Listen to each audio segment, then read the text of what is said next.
PhD advisor, Dr. Rajnikant Sharma, Dr. Kevin Brigg, Dr. Kelly Cohen, Dr. Manish Bhatnagar, Dr. Manish Kumar, and Dr. Raj Bhatnagar for attending my defense and for agreeing to be part of my committee. So with this, I'll move on to the topics of today's presentation. So here you can see a flow chart. So this flow chart basically talks about the major points that I'll be going over today. So starting with cooperative localization, that's the major area of today's focus. And we will talk about centralized and distributed localization. And then in centralized localization, we'll also talk about inertial and relative localization. So some different applications of those and some theoretical work in those aspects, and then how we combine all of that to set up our distributed localization problem. So before moving on to the other topics, I just want to give a definition of cooperative localization. So as we know that unmanned vehicles are mostly used more because of their ability to work autonomously, either as a single vehicle or in groups. And these vehicles have different sensors attached to them so that they can sense the atmosphere or the environment, as well as they can sense their own speed, own velocity, own turn rate. So these sensors can be classified as internal sensors like the IMU, wheel encoders, etc., and the external sensors like camera, radar, LiDAR, RFIDs, and so on, which provide information about its environment. So if in a group of vehicles, the vehicles cooperate amongst themselves and share this information so that they can collectively improve their estimates of their position or heading as a whole, then that is called cooperative localization. So cooperative localization has quite a few advantages, like increased sensor range, increasing the efficiency of localization, the robustness, which sort of avoids single point failures. And as you can see, figure 1 and 2 are two different example scenarios of cooperative localization. Now, figure 2 is called the relative position measurement graph. And because this graph is extremely important in developing some of the theoretical work that we will be going over later today. So this is an important point. And with that, I would like to show you a video. So in this video, you can see there are 5 vehicles and 2 landmarks. So landmarks are known points. So we already know their inertial or GPS locations from beforehand. The vehicles know that. And these ellipses around the vehicles are basically the uncertainty. So how much faith does the vehicles have in the estimate of their states like position and orientation? As you can see, this is a connected graph. If we consider this to be a graph, then this is a connected graph. That means each of the vehicles have a direct or indirect path to 2 of these landmarks. Now, based on this video, I would like to come to my goals or objectives of this presentation today. So a cooperative localization framework was developed for 2D vehicles. So can we make sure that we can extend the same framework for complicated dynamics like fixed wing and multi-rotor vehicles? The second point, as you saw before in the video, all the vehicles had a connected graph where they had paths to 2 landmarks. So we can talk about that as instantaneous observability. Now, before going on, observability can be defined as the ability of the system. So if I can just watch the outputs of a system, can I predict the states of the system or distinguish between the states of the system at different time instants? If it is done, then the system is known as observable. Now, for a cooperative localization scenario that I just showed, we saw that the graph had to be connected at all times for the ellipses to be small in size, which means that the uncertainty had to be lower. So what if that does not happen? What if the graph is not connected at all times and it is connected over a time period? Once we have answered that question, we move on to see how the absence of landmarks affect the cooperation amongst vehicles. So if there are no landmarks, just in a relative framework, does cooperative localization actually work?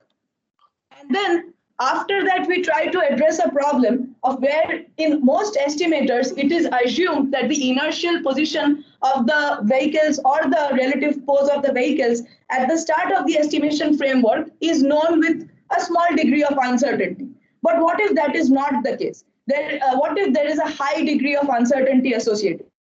Can the estimator still be able to handle? can we still provide a cost-effective, computationally efficient solution for that kind of a situation? And once we answer that, we move on to a problem where we say that the system is distributed. What I mean by a distributed system is that every vehicle in the system is capable of estimating their own position and with information from their neighbors only. So everyone does not need to know about everyone's position, but it is a distributed system. So does the estimation accuracy change when the system is distributed? And if it changes, then what are some of the sufficient conditions of observability for that kind of a system? So these are some of the questions that I will be trying to answer during today's presentation. So again, we will start with the centralized localization, inertial localization, and first with fixed wing UAVs. Now, in this work, our goal was to develop an extended Kalman filter, which was able to estimate 7 states of each fixed wing UAV using different sensor modalities like range, bearing, LOS rate, range rate, and such kind of things in GPS denied environment, so that it could provide us with accuracies, something close to a GPS, or something close to what a GPS would give us.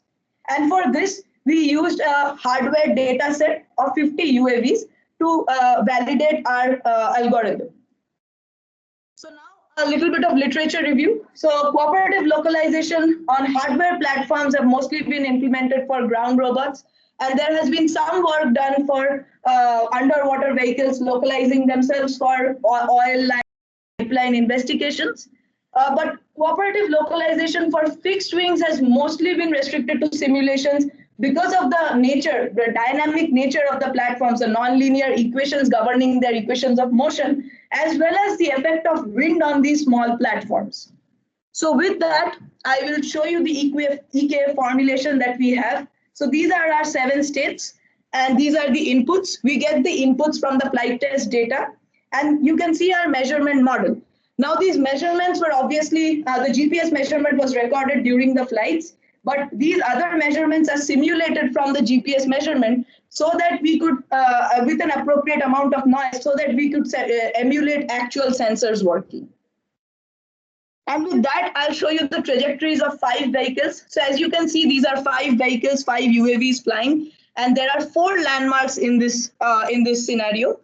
And this is a huge space for flight, as you can see from the axes. And for today's presentation, I'll just present the bearing measurement result. So as you can see right at the beginning, the bearing measurement shows a deviation in the position estimates of the vehicles. But as the vehicle settles at its height and starts following its desired trajectory, you see the bearing measurement is quite capable of estimating the position and the orientation of the UAV, as seen from the estimated trajectory, which we have plotted with the true trajectory or the actual trajectory. And here we show you some of the error plots for the bearing measurement. You can see that the errors are in 15 meters or 10 meters for north and east position. We do not have height because they are at a constant height while they are maintaining their trajectory, so we do not estimate height. And as you can see with that huge area of flight, this is quite a small percentage of error. And then in figure 6, I also show you the RMS position errors for the 5 UAVs with the different sensor measurements. And range rate shows to be the best configuration for these UAVs. Now this has to be kept in mind that these trajectories were not ideal for most of the sensors that we used because they are flying in the same direction. If we go back, they are flying in the same direction with the same velocity, and they are almost on top of each other at different heights. So range measurement or bearing measurement in those cases do not change much. So all the information it's getting from the landmarks. But the major takeaway from this work was that the cooperative localization algorithm that we developed with this EKF was good enough to estimate states even for hardware data for UAVs with errors within acceptable bounds. So we have a relevant publication for this. And now moving on, like we said in the goals, we want to see how the cooperative localization framework works for platforms with nonlinear dynamics. So now we move on to multi-rotor UAVs. Excuse me. So in this, does anyone have a question? Quickly, Anusna, so you mentioned that you were not using cooperative localization in this example here. Which example, Dr. Kumar? Yes, just now what you presented. Was that cooperative, or was cooperative localization not as, does not add much value because it's already seeing, landmark at all times? So the thing was, because we were limited by the trajectories that was already recorded from the flight test data, we could not come up with different trajectories that would enhance or show the effect of cooperation amongst the vehicles. Okay. Yes, we used cooperative localization for the fixtures. But you are sharing data from other UAVs, right? Yes, right. Okay. And all the vehicles don't see the. Yes. Yes, I think I should mention that in all of our works, the vehicles are limited by their sensing range. So they are not always they cannot always sense the landmarks or all the vehicles in the group as well. Okay. So I'll move on to the next topic. So this is cooperative localization for multi-rotor UAVs. So our goal or our contribution in this work was to develop EKF-based cooperative localization framework that would only use bearing measurements to estimate the 9-state model for n different multi-rotors. And we use quadcopters for our analysis and simulation for this project. And then we also perform analytical observability to find out what is the sufficient number of landmarks or what is the sufficient conditions necessary for the system to remain observable.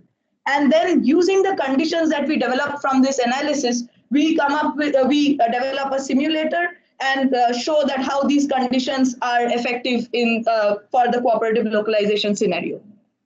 So another literature review. So like I said, cooperative localization has been solved extensively for navigation, for underwater vehicles or ground vehicles, or even a combination of air and ground vehicles using different estimators like EKF or MAP or maximum likelihood estimators, all of which comes with their own pros and cons, definitely for implementation.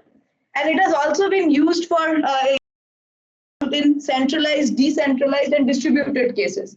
Centralized is where all the information from all the vehicles are available to a particular node, and that node uses all this information like inter-vehicle or inter-vehicle and landmark to find out compute the estimates and the covariances associated with those estimates.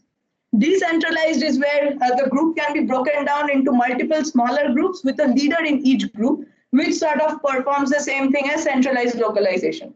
And distributed in cases in literature has been described as a system where every vehicle is capable of estimating their own states just with information from the neighbors. Now, with those literature review in mind, we go up to the EKF, the motion and the measurement model for multi-rotors. As you can see, we have a 9-state model and we have the inputs. And like I said, we are using only bearing measurement for this case. And because this is a 3-dimensional vehicle, so it is a 3D model, so it has azimuth and elevation bearing angles. So using that, we go on to our observability analysis. Now you can see this is a reduced state model, and there is a reason for that. We can estimate phi and theta, like the roll and pitch, directly from the IMU. We can get those values. We put them in the estimator, obviously, so that we can get more smooth data, but definitely they do not contribute to the observability of the system. Similarly, we can also get the velocities from the IMU. We have the 3 position like north, east, down, and the orientation of the vehicle for our analysis of the observability of the system. Now, if you look at this, we have a relative position measurement graph, like I showed before.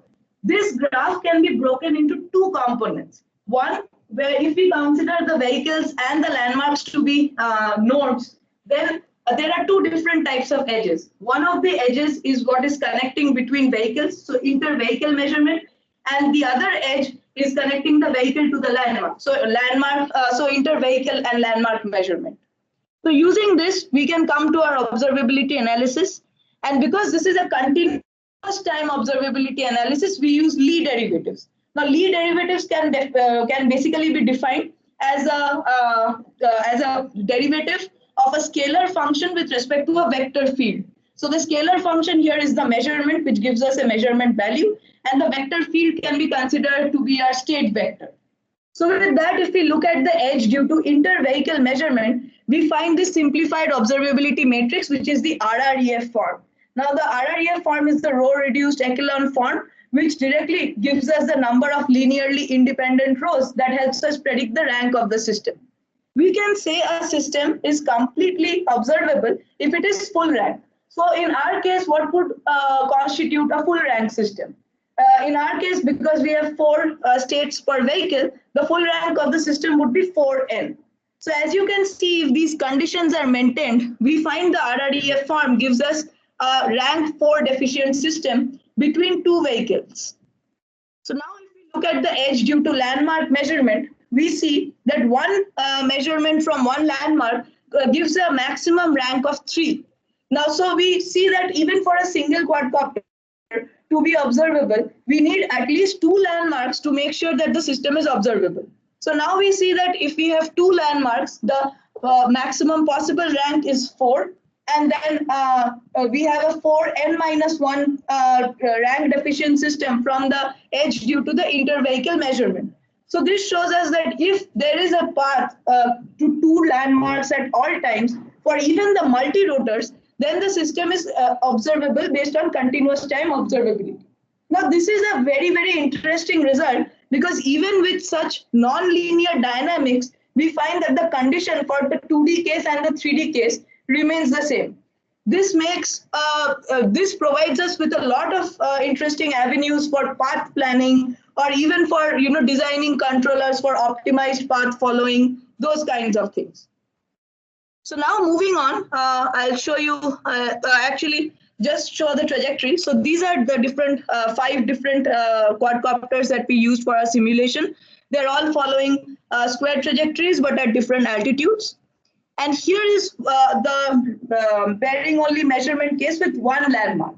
If we ignore that the system is also inconsistent, where the covariance bounds cannot appropriately envelop the errors from the state estimate, then we can see that the system is unobservable. How do we say that? If we look at the covariance bounds at each of the positions, which is on the first row, then we see that the covariance bounds are increasing over time, which means that the information provided from the measurements is insufficient to estimate the states with lower degrees of uncertainty.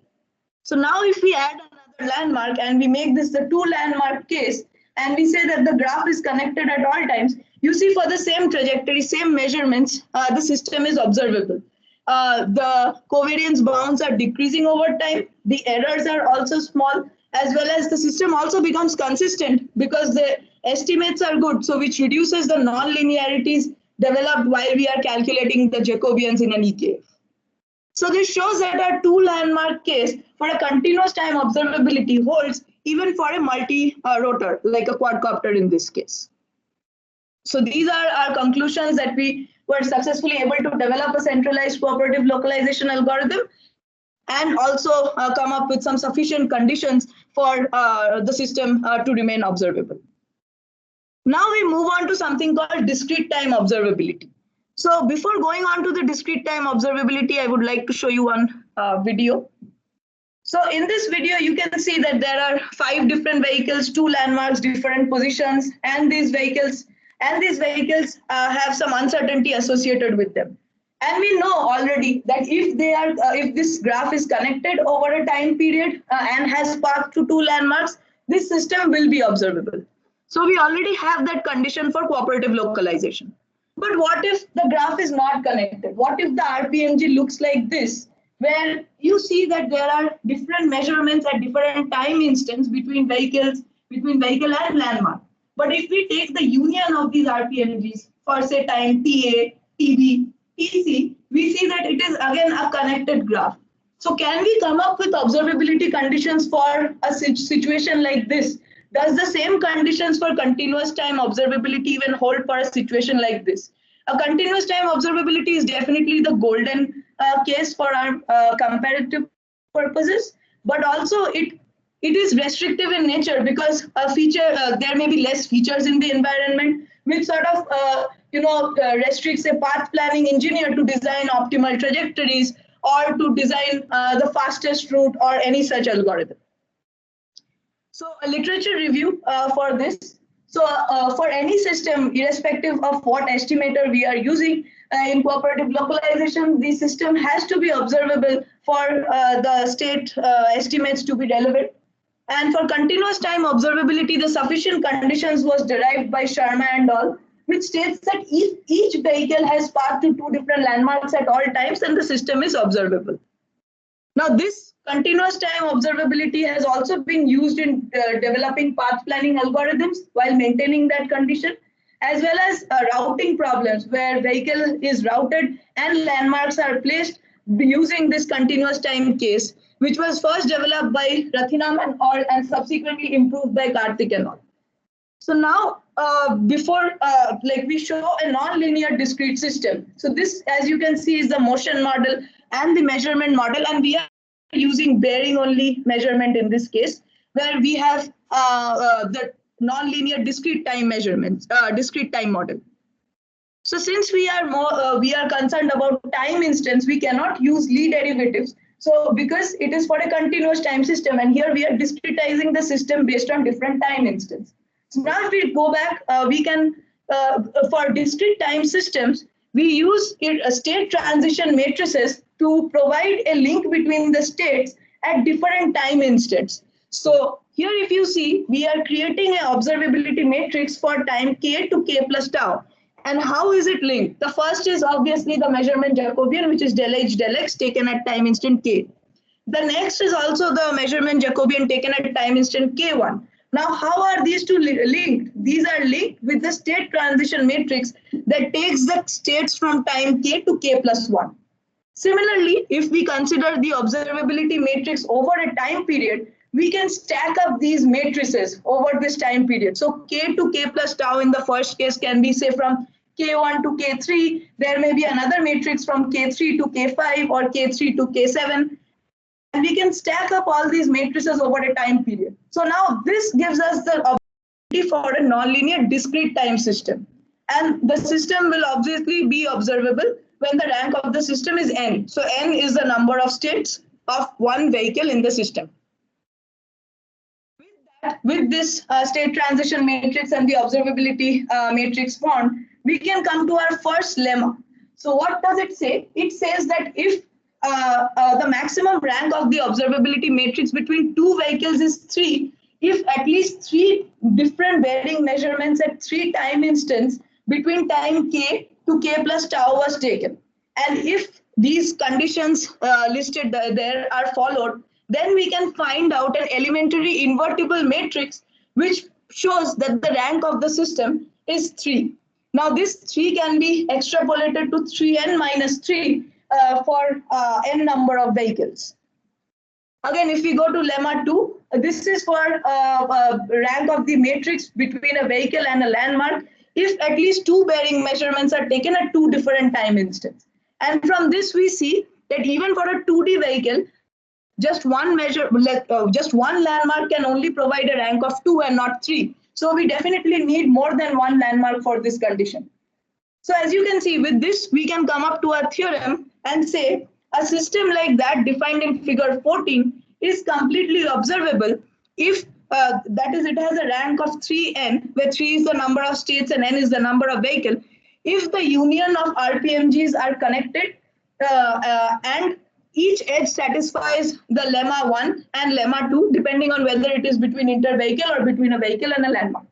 Now, this is a fantastic condition because this is the same condition as the continuous time observability case. So now we can say that a graph does not need to be connected at all time instants. It can be connected, periodically connected over a time period, and we can still have the same conditions. We do not have to increase the number of landmarks or anything. So this is a very nice condition because this provides a lot of freedom when we go on to develop different algorithms for controllers, developing a path planning, a path following algorithms, and so on. But there is one drawback to we need to ensure that whatever paths the vehicle takes, it has to be synchronized. So which means that there has to be periodic connectivity in the graph. So with that, I would like to show you a video. So this is a short video. You see there are 6 vehicles. They are all following circular paths. So whenever they are in the communication or sensing zone of the other vehicle, there is a green circle around them. And as you can see, if we take the snapshots and take a union of these snapshots, then that union is a connected graph over a time period. So with this, we come to our results. So we first implemented this in simulation and then on hardware. So here you see that the turn rate of the vehicle is 0.2 radians per second, which means that the velocity is 4 meters per second and the graph connectivity time is quite large. So if that is the case, we can see, if you look at my mouse pointer, that the uncertainty bounds are quite high, even though they settle down at 15 meters for X and Y. For delta psi, which is the heading, it settles around 0.3 radians, which is quite high. And that is true because the graph connectivity time is higher. Now, when we reduce the graph connectivity time to say 6.28 seconds, we see that even though they start from a higher uncertainty, the uncertainty bound settle down to something around 5 meters. And the heading uncertainty also settles to something around 0.1 and varies between 0.1 to 0.2, which is quite less compared to the previous state. Now, if the graph connectivity becomes 0, that time becomes 0, then it is the continuous time case, which is obviously the golden standard. But with this condition also, we can develop different algorithms using this condition. And we also verified this condition on hardware. So I would like you to direct your attention to this screen where my mouse is. As you can see, the vehicle is navigating without any mocap.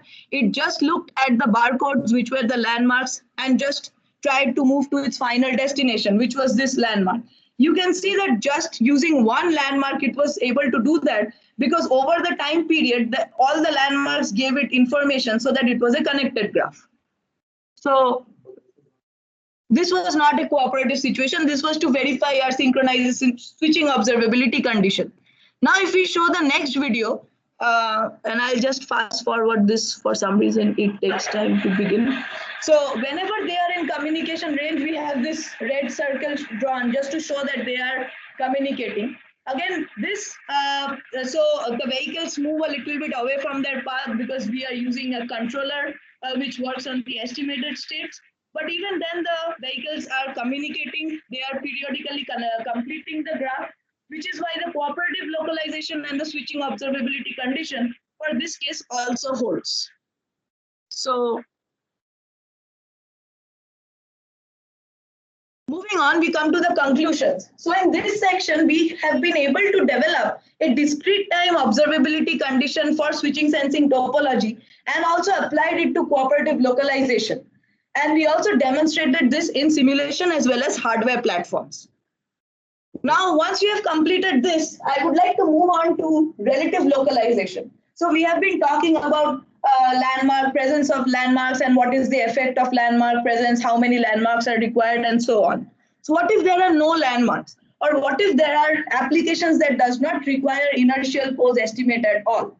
So that is defined as relative localization or relative navigation.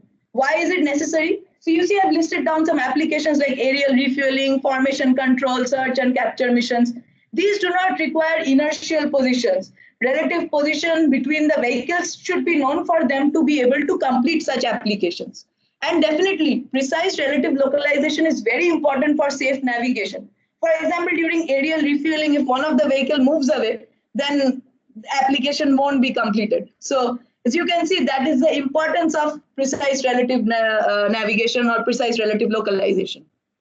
So with that, in this section, we'll go over 3 examples. We'll not spend much time on them, just to show the applications of relative localization and how cooperation plays a part in it. So this is a target-centric formation control. So instead of having a controller which takes inertial states, this controller functions where every vehicle has to reach a desired position and maintain a circular formation around the target with relative pose information only. And the beauty of this entire work was that every vehicle was estimating in their own frame. And even then they were able to reach a consensus us, and they were able to reach that circular formation. So this is basically the controller, the high-level controller design. And I would just show a small video before moving on to the next topic. As you can see, there are multiple vehicles. They are all starting from different locations. And I'll just fast forward the video a bit. So you can see that all the vehicles reached that circular state, even though they were only estimating their relative pose. The controller only had information of the relative pose of the vehicles. So with that, we come to another example or an application. So this application is different in a way where we have this target, which is a red vehicle marked in the picture, figure 19. And then we have three different vehicles, as you see, A1, A2, A3. And their goal is to go and converge onto the target at the same time in a GPS denied environment where all the vehicles do not have line of sight with the target. Also, the vehicles have a constant forward velocity. So with these challenges, how do you still ensure that the vehicles actually converge onto the target? Now, this shows the power of cooperation, because if only one vehicle can have the target in its line of sight or in its sensing range, then if the graph is connected and it is connected with the rest of the other vehicles, then we can see that the information from that first vehicle gets shared with the group. And because it is shared with the group, because of this cooperation in the group, the vehicles can now calculate their time to go and form a lateral acceleration command, which sort of allows them to reach at the same time. If you can have a look at this video, it will show. So here it is GPS denied conditions. Only one vehicle was in the sensing range with the target. And as you can see, all the vehicles reach the target at the same time, or almost at the same time. There's like a 1 second difference, as you can see in this plot, but given the area which the vehicles had to cover, that 1 second difference is a very small time. And if you look at the plots, all the states are not only observable, they are also consistent, and the bounds are also quite low for all the vehicles. Here we have a polar coordinate target-centric formulation. So we are concerned about the range and the bearing with the target. And now we move on to the third application, which is basically trying to land an UAV on a ship deck. So in this case, the UAV is a quadcopter, and it's any moving platform, but we use a ship deck. So what we're trying to do is we're trying to land a quadcopter on the ship deck without any GPS, and there are two supporting vehicles to help it land.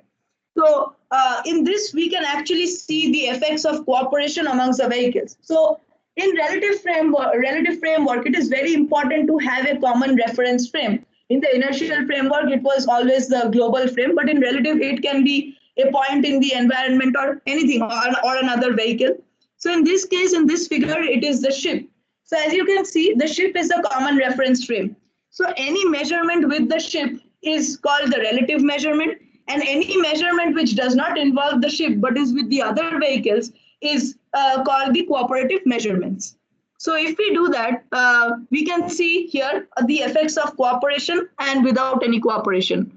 So you can see the ship is following a circular trajectory where a vehicle is trying to land and there are supporting vehicles. Now these plots are the most interesting. So on figure 25, we have there's no cooperative localization, and on figure 26, we have cooperative localization.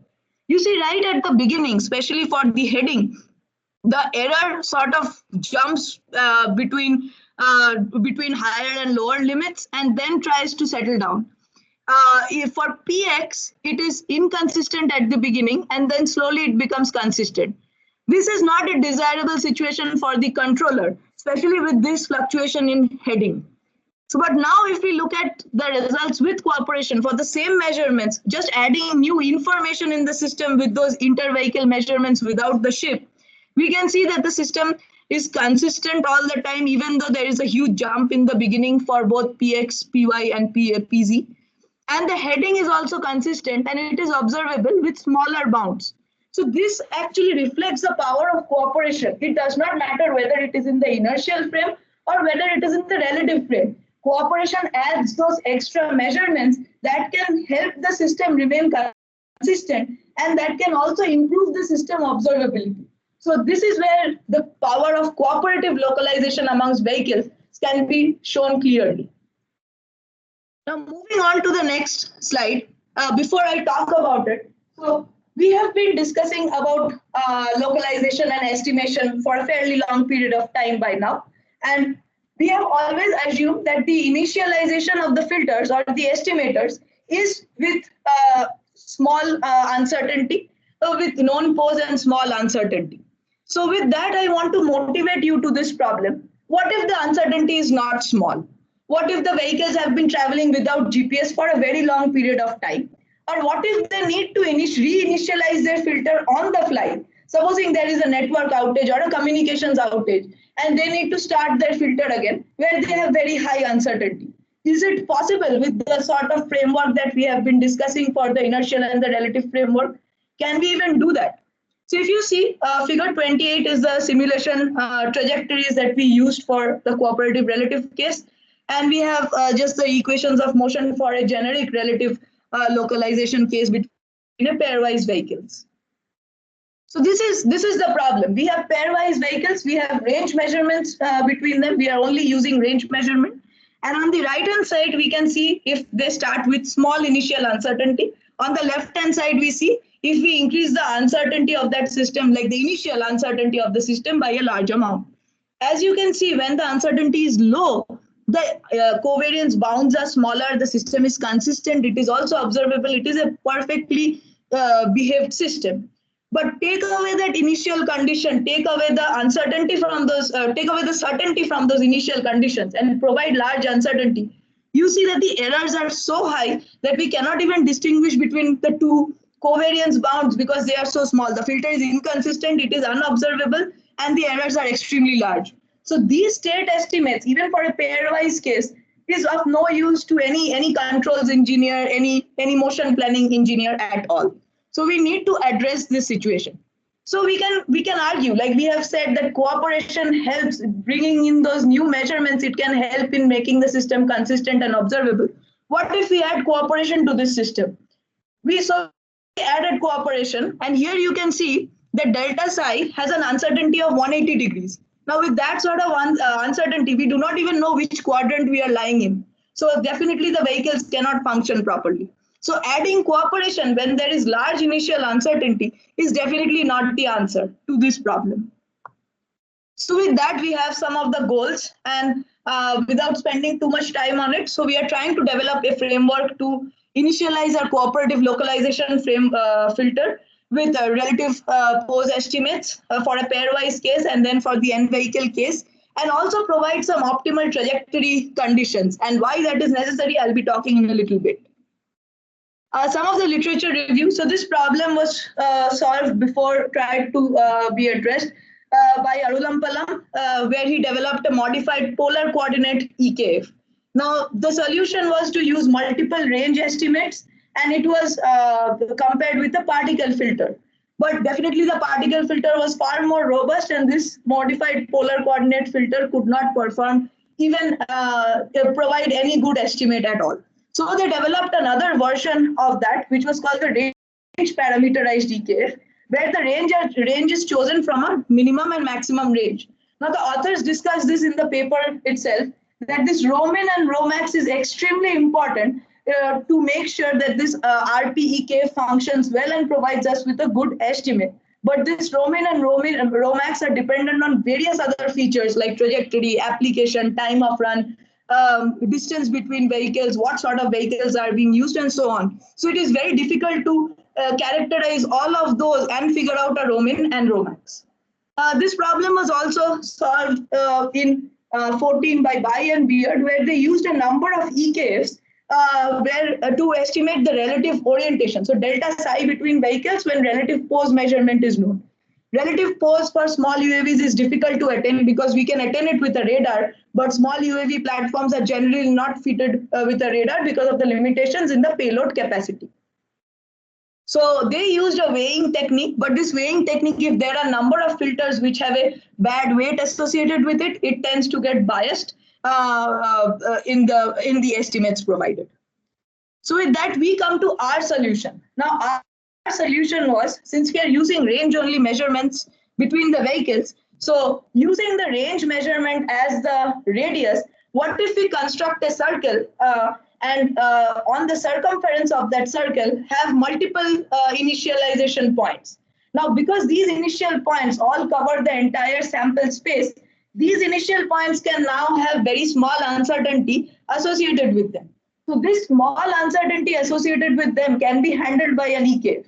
Now, obviously, if they are starting away far from the actual true relative position, they will not be able to converge. But still, we can expect that if some of these filters are starting close enough, then these filters will eventually provide us with a good starting point.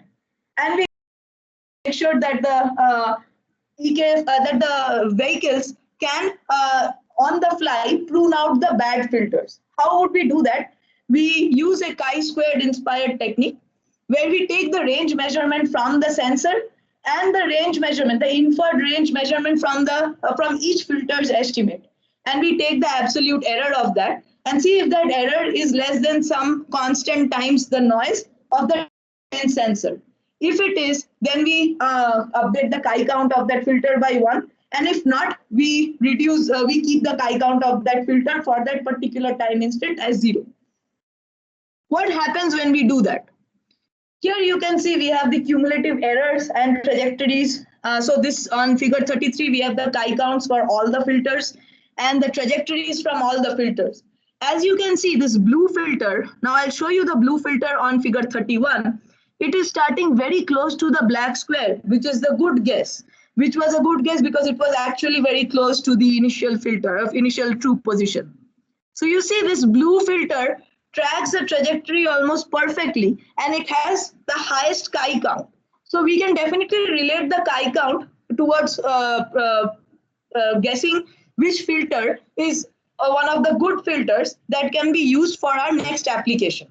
Now, this is for definitely for pairwise case. So I've been asked this question quite a few times, that what is the difference between this and a particle filter?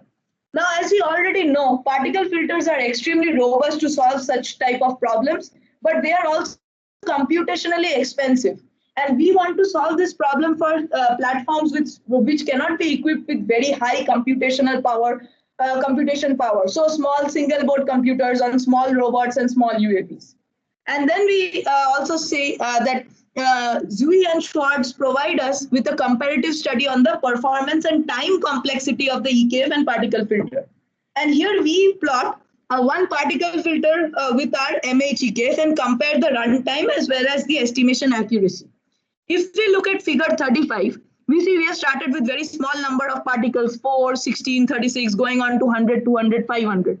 But as we have gone up, the number, when the particle number has gone up, we see that the errors, at least in delta psi, converges to 0. But for lower number of particles, it is quite biased.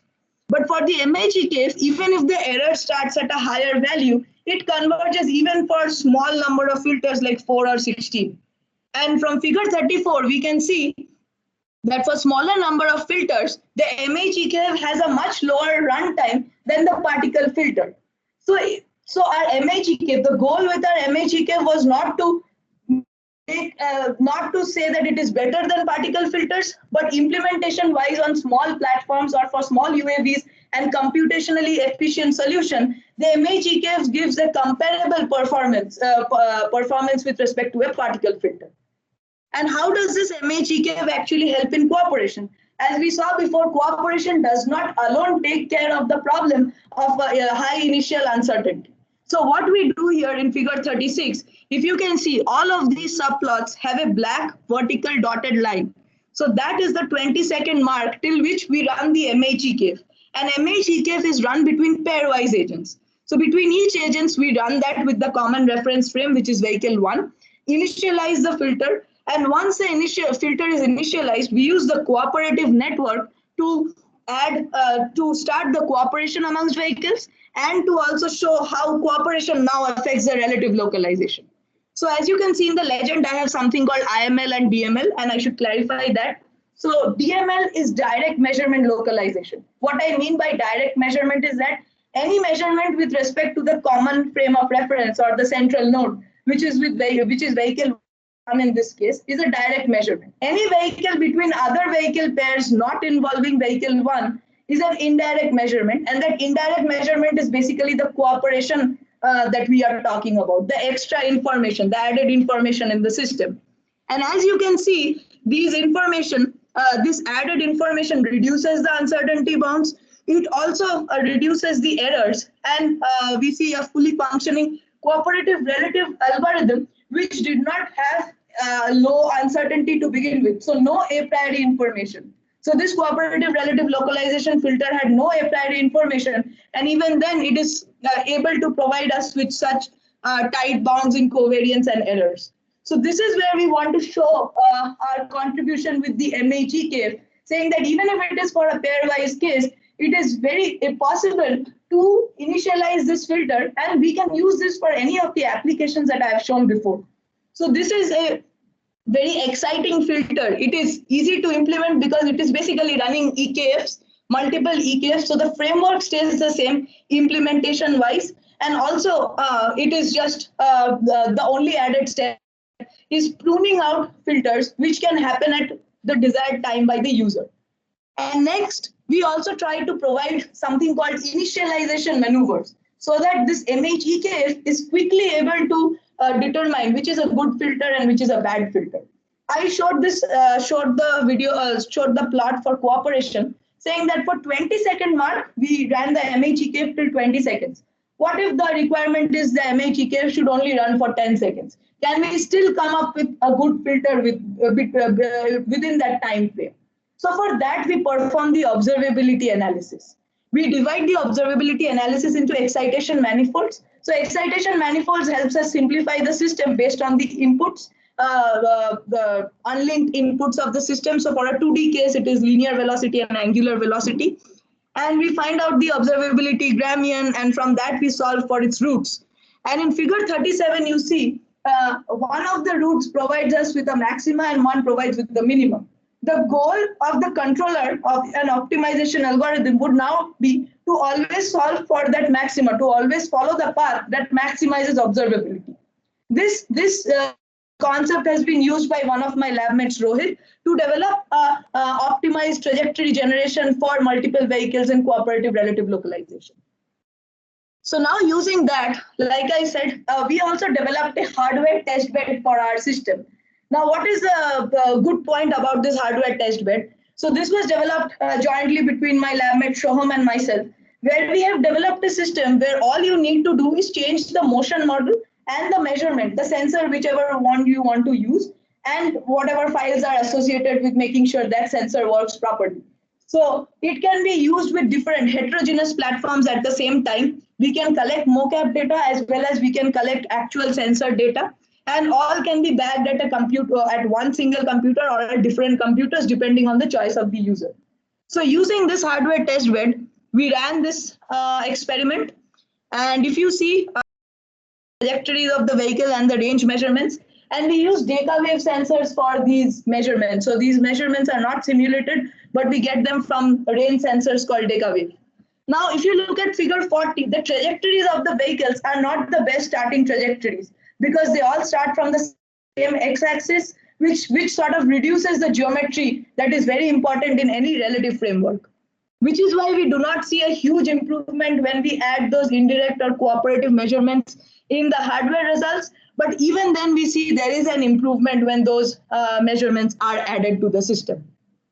So as you can see, this is also a system which is initialized with MHEKF, and then we provide these, then we get these estimates from the cooperative filter.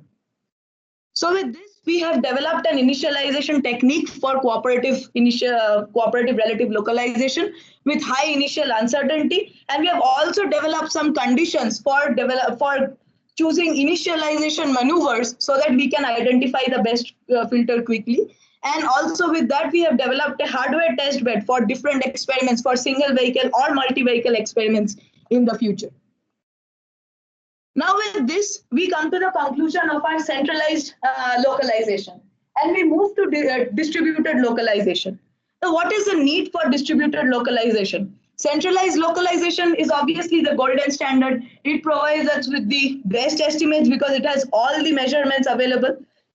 But it is not possible to realize this centralized system for say 10 or 20 vehicles in practical situations. The communication overhead would be extremely large. The computation power required would be high, and obviously there would be a lot of data delays or data packet losses that an EKF cannot handle. So with that, we come to our distributed localization. Now, this is still a work in progress. So here we try to develop an estimator with a front and back end approach, and I'll explain that. We can estimate its inertial pose, where the vehicles can estimate their inertial pose with information from just its neighbors. And what I mean by neighbors is that vehicles which are in sensing or communication range, and then comment on sufficient conditions for observability. There are many challenges to this, like what sort of optimal trajectories should be followed, what sort of data should be communicated, what is the frequency of data that they need to be communicated at. So there are lots of practical challenges, and obviously to make a system completely distributed, it has to be synchronized in time, which is not available given the current hardware that is available at this juncture. So with this, we will talk two of the major literature reviews from which we drew inspiration for our work. So the first one was Vanasinghe and all developed a front and back end approach for decentralized algorithm. Why this algorithm is decentralized is because they use, for the information fusion, they use something called a split covariance intersection method, which does not take into account the correlations due to local measurements. Now, if that is the case, it might lead to some sort of measurement inconsistencies. And they also use a Kubacher-Kalman filter. A Kubacher-Kalman filter is extremely robust and efficient for handling higher order systems with fifth order or fourth order derivatives like snap or something like that. And a Kubacher-Kalman filter actually has shown to perform their performance to be great for systems like we have for our situation, a 2D case with a unicycle model. So the second one is by Kia and all. So they use a server-assisted distributed cooperative localization, where whenever there is a measurement between pairwise vehicles, these pairwise vehicles send that measurement and their current state estimate to a server. This server takes the data and then produces their state estimate with some related covariance. Now the computational time complexity at the server is O(n) squared, because now the server gets the data from all the vehicles. So this can be called as a tightly decoupled system. So moving on, this is our filter that we have developed. So this also has a front end and back end approach. So what is the front and back end approach? So at back end, every vehicle is running a global estimator. So an inertial pose estimator, where it is only estimating its own inertial pose. So in our case, basically north and east position with their heading. And the front-end estimator is the relative localization estimator that we saw in the previous section. So it can be for 2 vehicles, it can be for n vehicles, it can be for 5 vehicles. It just depends on the number of vehicles in its sensing range. So if you see the states to be estimated for the global backend for robot I, it's xi hat with pni, pei, and psi I. Now, if you look at the measurements, the cooperation, obviously now where is the cooperation between vehicles if they're all concerned with their own state estimates? The cooperation happens when, supposing if we look at global backend for robot 2, ZJ, it's basically the landmark measurement between vehicle J and a landmark, if and when it comes into its sensing range. And also the state estimate, the inertial state estimate of vehicle J as estimated by vehicle I in the inertial frame, and the uncertainty associated with it. So this exchange of information of where you are, where I think you are in the inertial frame, this is basically the cooperation between the vehicles. This is the cooperative aspect of this distributed network. So these are basically just the equations of motion and the measurement. So again, we just use range only measurement for this case.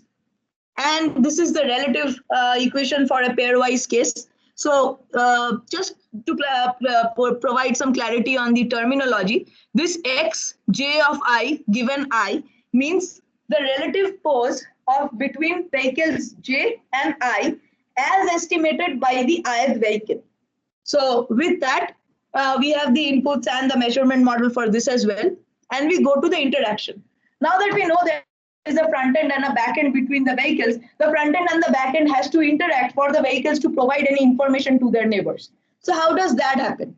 If you look at state definition, so there is a rotation matrix, obviously for relative framework. If I am converting vehicle J states into vehicle I's body frame, we need a rotation matrix that does that. So there is this rotation matrix, and which basically multiplied with the inertial position difference gives us the relative position between those two vehicles. So if we are considering vehicle I, then vehicle I's inertial state estimates are already known from its back-end filter. So if they are already known, then we can find out what vehicle J thinks of vehicle I thinks of vehicle J's inertial position based on this state conversion equation. Now it is not only important to estimate, it is also important to specify what is the covariance associated with the state estimate that I am sending to my neighbor. So in that case, we define covariance with expectations for a random variable. And then X bar is basically a transformed or a rotated random variable and rotated with the rotation matrix R. So now if we do the following math, which is the conversion of covariance from relative to inertial states, we find that the inertial covariance is related to the relative covariance with the rotation matrix in this form. So now we have equations for both the inertial states as well as the inertial covariance that vehicle I thinks for vehicle J. So whenever vehicle J comes in communication range with vehicle I, it can just send this information, which vehicle J will fuse at its back end using something called a fast covariance intersection method. Now, what is fast covariance intersection? So if these covariances are same, so whatever covariance vehicle J has of its own inertial estimate and whatever vehicle I sends, if they are both the same, then they're equally weighed. But if they are not equally weighed, they are unequal weights, we calculate the weights based on the determinant or the trace of the covariance matrix and find those out. And these weights are basically non-negative numbers with a summation of 1. So a small discussion about observability, which is our work in progress at the moment. So in figure 43, you see there are the 5 agents, and agent vehicle, and then vehicle A3 has paths to 2 landmarks. So if you look at this edge between vehicles A3 and A4 or A3 and A2, these are nothing but the relative measurements between them. So if these edges need to be observable, then each of these edges needs to satisfy the conditions for relative observability that we derived in the previous section. Now, if we just consider agent A, like vehicle A3, it has paths to 2 landmarks. We have already shown with the paths to 2 direct landmarks that vehicle is already observable. So now if this is a connected topology at all times, we are again talking about continuous topology at this point, continuous time topology. If it is connected at all times, then this information from vehicle A3 goes to vehicle A2, vehicle A4, vehicle A1, whichever is connected with it. And this information is percolated down as the graph is connected. Everyone gets this information, not directly, but in terms of their state estimate from their neighbors. So we want to show this mathematically how this makes the system observable. And we are looking at graph Laplacian. So the second eigenvalue of the graph Laplacian shows us the graph connectivity. So we are looking at it from that perspective.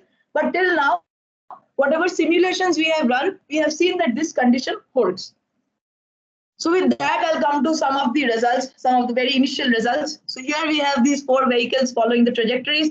And because I already said that they need to be observable in the relative framework, so we follow similar trajectories to the relative cooperation network. As you see on every figure, we have this left-hand side, which is the centralized case, and the right-hand side is the distributed case. So you see the centralized case is completely observable at all times, but the distributed case for vehicle 2, it diverges towards the end. The covariance bounds diverges and the errors also increase, which is specifically seen in the heading. So why is that? This basically is vehicle 2. When it reaches towards the 90-second mark, it goes out of that connected graph. And we wanted to see how quick that effect was. Once it left the connected graph, it did not have any measurements from any landmarks or anything. And because of that, its covariance bounds jumped very quickly. And that is because in a distributed system, the amount of information is less already. So definitely that is a condition that needs to be followed. So optimal path planning has to be one of the very next steps for distributed cooperative localization. We see similar results with vehicles 3 and 4. Vehicle 3 is continuously in that connected topology, so you can see its errors are quite less. And for vehicle 4, it also goes out a little bit right in the beginning of the connected graph. And at the end also, it has no more connections. So vehicle 4 at this point is the vehicle following the purple line. So because it does not have these measurements, it becomes unobservable very quickly. So with that, we can come to the conclusion saying that we have developed a front and back end distributed structure where vehicles can estimate their pose based on just information from neighbors. And we have commented on the sufficient observability conditions, but we have not been able to prove it yet mathematically. So that is what we are working on currently. And so with this, I'll just summarize today's presentation and I'll keep it brief, the summary at least. We have extended the cooperative localization framework for multi-rotors and 2 fixed wings and multi-rotor UAVs with range only or bearing only measurements. And we have derived some sufficient conditions for observability of these systems. And we have found some very interesting results for even 3D vehicles following the same 2D vehicles, which gives us a lot of freedom and imagination in terms of developing controllers and motion planners or motion behavioral planning systems. So, and then we developed a discrete time observability analysis and then verified this system and found that this result is the same as continuous time system, which is very, very interesting. And it absolutely shows us that the restrictive nature of the continuous time observability can be bypassed with this condition. Obviously, continuous time is something that every vehicle should achieve for, but if it is not possible, the system will still remain observable with some careful path planning or periodic synchronization. We have developed a cooperative relative framework and we have shown some applications of these frameworks and shown the power of cooperation mostly in these applications. And then we addressed the fundamental problem of initialization of filters using just EKFs, which are cost-effective, computationally efficient solutions. And we have used that also to initialize our cooperative relative algorithms and shown that those algorithms still work even when there is no a priori information at the initialization point. And finally, we have developed a distributed localization algorithm using the relative, leveraging the relative and the inertial framework developed earlier, and used this net architecture to comment on the sufficient conditions for observability. Which brings me to the future directions. Now that we have this fixed wing data, we have this hardware data where we perform where we use different sensor modalities. We want to develop, and we have already developed this simulator. We just want to make it more generalized with different paths. So where we can find out what are the optimal paths, how many landmarks should we place, and those kinds of things. So definitely making that simulator more generalized to generate optimal pathways is one of the future goals for the fixed wing UAVs. In the synchronization algorithm, obviously the vehicles need to start with the proper orientation so that we can guarantee the periodic connectivity of the graph. And it is not possible all the time for the vehicle to reach that particular pose and orientation value. So if a controller can be designed so that the vehicle can arrive at those initial starting conditions at that specific heading, that would be that would make this a completely robust end-to-end solution. And the most important future work, which is something that I'm working on, is the distributed cooperative localization algorithm. So we want to first of all, we want to come up with these conditions for observability, mathematically proving them, and definitely then using these conditions to generate proper trajectories. As we see, these trajectories are making sure that these vehicles are always connected or they are in the sensing range of at least another vehicle is very important for the proper functioning of the distributed architecture. So, which is what we want to focus on right after finishing the mathematical proof for observability. And once we do that, a very interesting direction of this work is we have used EKF for most of our work in this thesis. So if these can also be done with batch optimizer, so EKF is a sequential estimator, and we can use batch estimators or batch optimization techniques, which can definitely take care of the data delays or data losses to some extent. We can extend these algorithms using batch and then compare their performance with the EKF algorithms developed. These are some of my publications, and these are some of the conference publications that I have. So I would like to thank everyone for attending my PhD defense and for patiently listening to the entire presentation. I thank you all. And at this point, I would be taking any questions that you may have. Yeah, so we are open for questions, maybe the general audience, if anybody has questions. Just ask. You can come here and ask. Yeah, just one. Also stop recording this. Okay, and I'll stop sharing my screen currently. So.